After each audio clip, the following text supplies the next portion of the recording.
Et shalom, voici la lecture du jour qui se fait dans Luc chapitre 27 jusqu'à la fin du chapitre, donc verset 47. 27. Le thème c'est la résurrection des morts est une réalité et le Messie lui-même est le Seigneur. Quelques tzdukim qui affirment qu'il n'y a pas de résurrection vinrent voir Yahusha et lui posèrent cette question. Rabbi, Moshe a écrit ceci pour nous. Si un homme meurt, laissant sa femme sans enfant, son frère doit prendre cette femme pour épouse et avoir des enfants avec elle afin de susciter une lignée à son frère.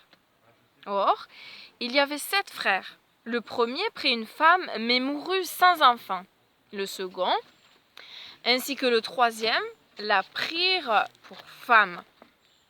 Il en fut de même des 7 qui moururent sans laisser d'enfants. Finalement, la femme mourut aussi. À la résurrection, de qui sera-t-elle la femme? Car tous les 7 l'ont eue pour épouse. Yahusha leur dit, en ce monde, les hommes et les femmes se marient, mais ceux qui auront été jugés dignes du monde à venir et de la résurrection d'entre les morts ne se marieront pas, car ils ne pourront plus mourir. Étant des enfants de la résurrection, ils seront pareils aux anges et ils seront des enfants de Dieu. Que les morts seront relevés, c'est ce que Moïse lui-même indique dans le passage qui parle du buisson, où il appelle Adonai le Dieu d'Abraham, le Dieu d'Isaac et le Dieu de Jacob. Or, il n'est pas le Dieu des morts, mais des vivants, car pour lui, tous sont vivants. Quelques enseignants de la Torah répondirent, « Tu as bien parlé, Rabbi », car ils n'osaient plus lui poser d'autres questions.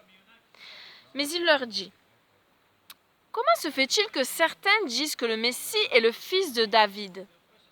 Car David déclare lui-même dans le livre des psaumes, « Adonai dit à mon Seigneur, assieds-toi à ma droite jusqu'à ce que je fasse de tes ennemis ton marchepied. » David l'appelle Seigneur.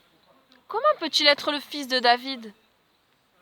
Comme tout le peuple l'écoutait, Yahusha dit à ses talmidim, « Méfiez-vous de ces enseignants de la Torah qui se plaisent à se promener en longue robe et qui aiment à être salués avec déférence sur les places publiques.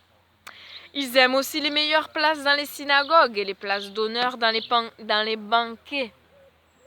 Ils prennent aux veuves ce qu'elles ont dans leur maison et ils font pour l'apparence de longues davening. Davening. Pourquoi on ne dirait pas que c'est hébreu, on dirait que c'est anglais là. Normalement c'est prière, hein. Je vois pas le mot. Je vois pas le mot traduit. Mais voilà, hein. Ça, oui. Prière juive. Dav.ven.ing.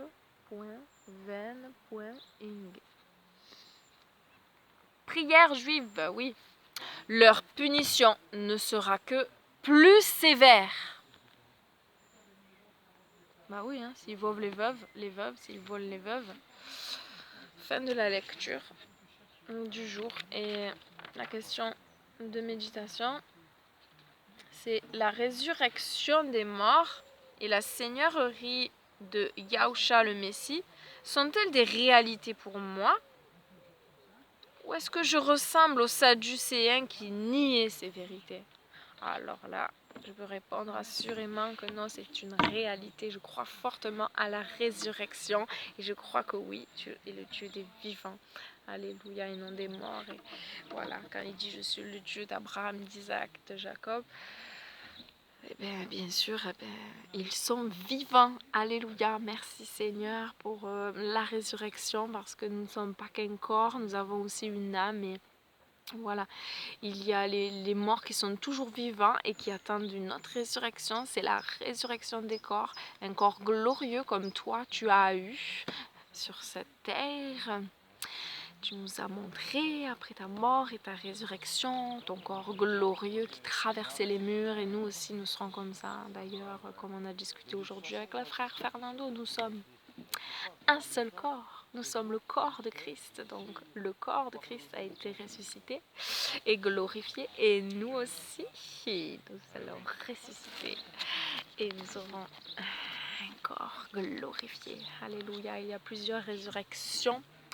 Le mot résurrection a plusieurs sens et je prie Seigneur que tu enseignes chacun de tes enfants et je te remercie encore pour la foi, la confiance que tu as mis en nous. Je prie qu'elle grandisse et que voilà, que lorsque tu reviendras, tu nous trouves debout, encore résistants, persévérants et voilà, qu'on ait cet amour qui grandisse, qui soit bouillant et voilà, qu'on ne se refroidisse pas, qu'on ne devienne pas ni tiède ni froid, mais et qu'on soit trouvé debout devant toi, persévérant, parce que il faut persévérer jusqu'à la fin.